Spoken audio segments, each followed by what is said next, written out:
আজকে আমরা শুনবো চালাক বাঁদরের গল্প, আর তার সাথে একটা কুমিরের গল্প।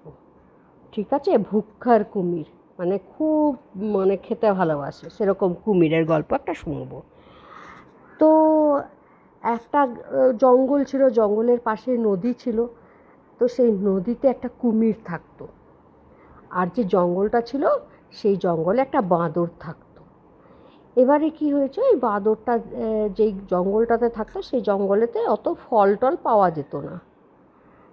ঠিক তার অন্যদিকে নদীর ওপারে একটা জঙ্গল ছিল, সেখানে আম, তারপরে নানা রকমের ফল খুব সুন্দর হতো, আর খুব মিষ্টি মিষ্টি খেতে ছিল, ওই স্বাদিষ্ট খেতে ছিল।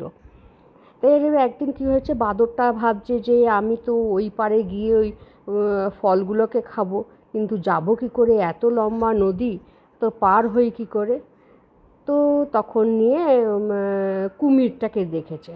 কুমিরটা বলছে, চলো না, আমি তোমাকে পার করে দেবো, তুমি চিন্তা করছো কেন, আমি তোমাকে খাবোও না। তো বাঁদরটা বললো, আচ্ছা ঠিক আছে চলো। বলে বাঁদরটা ওই কুমিরের পিঠে করে যাচ্ছিল ওই পাড়েতে গিয়ে, মিষ্টি মিষ্টি আম, মিষ্টি ফল, মিষ্টি কলা, নানা রকম ফল ছিল, সেগুলো খাবার জন্য যাচ্ছিল। যেই না মাঝ পথে গেছে, নদীর মাঝখানে গেছে, অমনি কুমিরটা বলছে, এবারে আর কোথায় পালাবে বাঁদর, তোমাকে আমি খাবো। বাঁদরটা তো খুব চালাক ছিল, তো আরে ভাই, তুমি আমাকে খাবে তো আগে বললে পারতে। তো বলছে, কেন, তুমি কি করে নেবে, আগে বললে কি তুমি আমার পিঠে আসতে না? বলতে, না না না, আমি তো আসতাম, নিশ্চয়ই আসতাম, কিন্তু আমার যে হাড়টা, কলিজা যেটাকে বলে, সেই দিলটা, সেটা তো আমার ওই গাছে রয়ে গেছে, আমি তো ওটা আনিনি, সাথে করে সবসময় নিয়ে ঘুরি না। তো এবারে তুমি, ওইটা তো বেশি টেস্টি হয় খেতে, তো তুমি এবারে আমাকে খাবে, কিন্তু আমার আফসোস হবে যে ওটা ওখানেই থেকে গেল, তুমি খেতেও পারবে না, তাহলে কি করা যায়? তখন বাঁদরটা বলল যে, তাহলে এক কাজ করি, চলো ওই পারে যাই, গিয়ে আমগুলোকে নিই, আর মিষ্টি মিষ্টি ফলগুলোকে নিই, আর সেগুলোকে নিয়ে এসে আর আমি খাই, খেয়ে নিয়ে তারপরে এপারেতে এসে তারপরে না হয় আবার আমি দিলটা নিয়ে যাব। তো বলে, না, তুমি তাহলে পালিয়ে যাবে?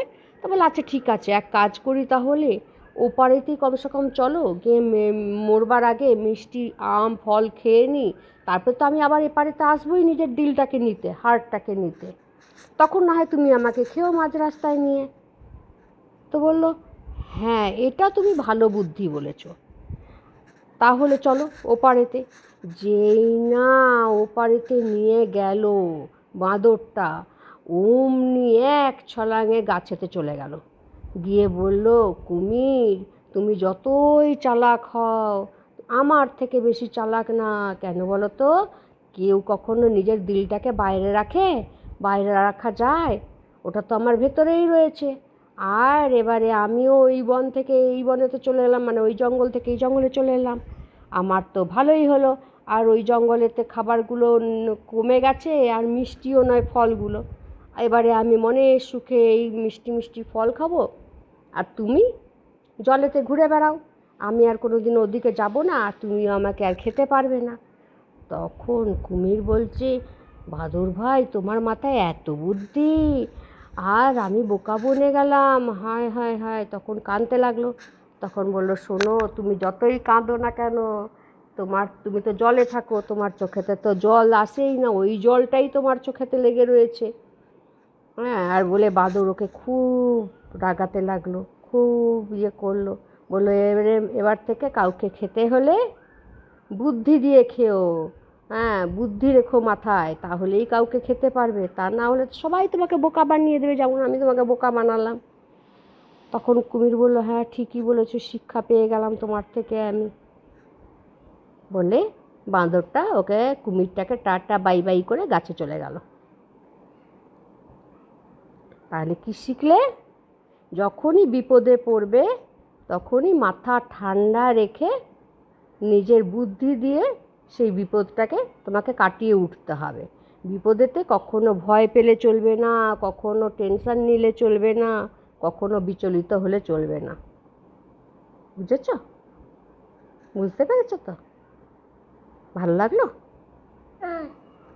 ওলে বাবা লে যেই পালপাল কি খুশি ছিল বলো? হ্যাঁ, আমরা তো এই রোজ শনিবার দিন 10টার সময় আমরা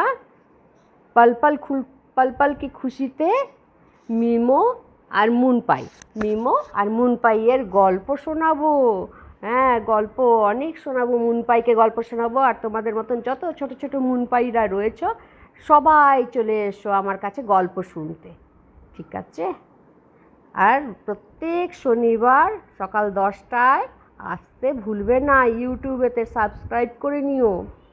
আমরা রোজ শনিবার সকাল 10টায় ইউটিউবেতে চলে আসবো। মিমো আর মুনপাই তোমাদের সবাইকে নিয়ে গল্প শোনাতে। মিমো গল্প শোনাবে ঠাকুমার ঝুলি। বাই বাই করো। Bye bye.